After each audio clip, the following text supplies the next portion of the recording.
Hola, ¿cómo están? Bienvenidos a este capítulo de podcast en el que hablaremos acerca de derechos humanos, generaciones de derechos, derechos de minorías y derechos de los pueblos indígenas.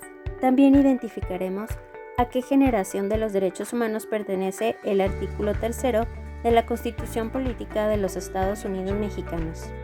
Yo soy Araceli Gómez, estudiante de Inclusión Educativa en Universidad IEXPRO. Te saludo desde Guadalajara, capital del estado de Jalisco. Pues bien, primero que nada, bienvenido a este podcast. Agradezco tu atención. Espero que estés teniendo un gran día. Hoy hablaremos de un tema muy importante e interesante. Espero que podamos analizarlo de la mejor manera. Se entiende por derechos humanos aquellos derechos que el ser humano, considerado individualmente, posee por el simple hecho de ser eso, un miembro del género humano, y que en conjunto otorgan dignidad y valor a su naturaleza humana. Su importancia radica en que por primera vez se reconocen derechos al hombre por el simple hecho de serlo, considerándoseles el carácter de universales. El concepto de derechos humanos es una categoría sobre todo ligada al tránsito a la modernidad en la vida humana y a la filosofía justnaturalista. Su ejercitación solo puede ser posible cuando tales derechos se materializan en disposiciones legales que permiten tutelarlos.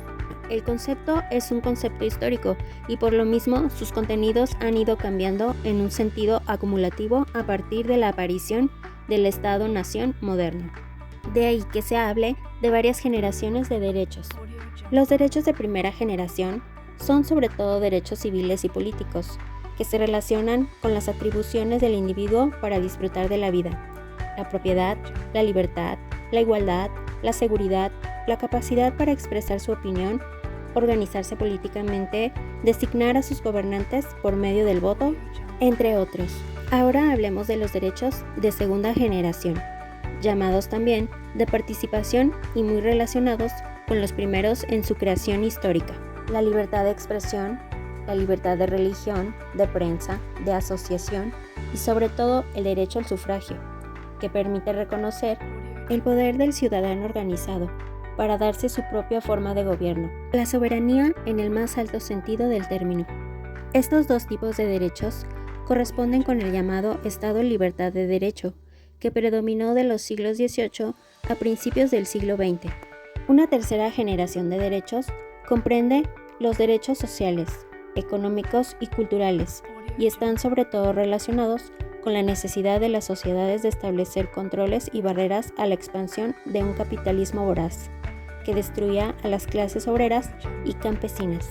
Ello requirió la transformación del Estado liberal, no intervencionista, en la vida social y económica, en un Estado social de derecho, activo y decidido a implementar medidas para resolver problemas sociales, económicos y culturales de la sociedad, ya que estos están relacionados con la necesaria obligatoriedad del Estado para que todos los ciudadanos disfruten el acceso a la educación, que encontramos en el artículo 3 de la Constitución Política de los Estados Unidos Mexicanos, que nos habla que toda persona tiene derecho a la educación y el Estado, Federación, Estados, Ciudad de México y municipios impartirá y garantizará la educación inicial hasta la superior. La llamada cuarta generación de derechos, todavía no definida claramente porque se debate en ella. Pertenecen a esta generación distintos grupos de derechos llamados de solidaridad o de los pueblos, como los relacionados con la protección del ecosistema y el patrimonio de la humanidad. Dentro de los derechos de cuarta generación incorporamos a los derechos de las minorías, en particular los derechos de los pueblos indígenas, que hasta los años 70 cobraron gran importancia en el debate de los foros internacionales, cuyas demandas se potenciaron sobre todo después de la aparición del EZLN. Durante más de 10 años, un grupo de trabajo surgió de la Subcomisión de Prevención de Discriminaciones y Protección de Minorías de la Comisión de Derechos Humanos de la ONU.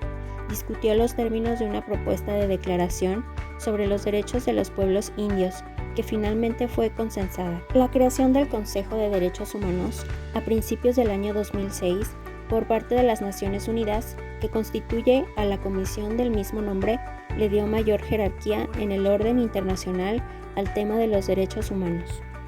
Finalmente fue aprobada el 13 de septiembre de 2007.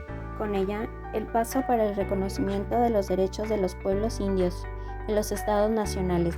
Parece estar cerca si se dispone de un instrumento que, aunque no es tutelar todavía, sí contiene la fuerza moral y política para derribar barreras nacionales. Aquí queda un acercamiento a los derechos humanos. Hemos terminado con estos temas importantes.